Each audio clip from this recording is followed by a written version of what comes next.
Kako se lahko starši ustrezno odzovemo v primeru, ko nam otroci ali mladi povedo, da so doživeli spolno nasilje? Osnova za podporen pogovor sta varno okolje in zaupen odnos. Pomembno je, da otrokom in mladim ob različnih priložnostih sporočamo in jim pomagamo graditi zaupanje, da se lahko z nami pogovarjajo o vsem, kar jih teži. Ko spregovorijo o izkušnjah nasilja, izrazimo skrb in razumevanje. Povejmo jim, da je prav, da so nam zaupali in nam povedali o nasilju. Pozorno poslušajmo. Vprašajmo o tem, kaj se je zgodilo oziroma kaj se dogaja. Ne hitimo z odgovori, ne delajmo prehitrih zaključkov. Verjemimo jim in jih ne obsojajmo. Ne odzovimo se pretirano burno ali dramatično. Ne minimalizirajmo, ne opravičujmo in ne tolerirajmo nasilja.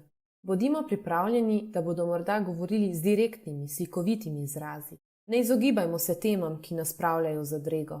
Pogovorimo se o tem, kaj je spolno nasilje. Povejmo jim, da niso sami krivi, da so doživeli spolno nasilje in da z njimi ni nič narobe.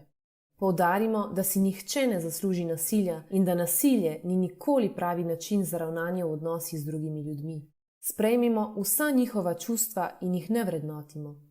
Zagotovimo jim čustveno podporo. Če so razburjeni, jim pomagajmo, da se pomirijo.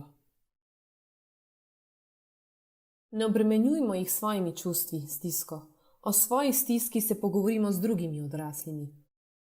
Vključimo jih v proces iskanja rešitev oziroma različnih možnosti za odziv. Pojasnimo, kaj lahko naredimo in kako bomo ukrepali. Ukrepajmo po premisleku. Če je potrebno, se povežimo in sodelujmo s šolo.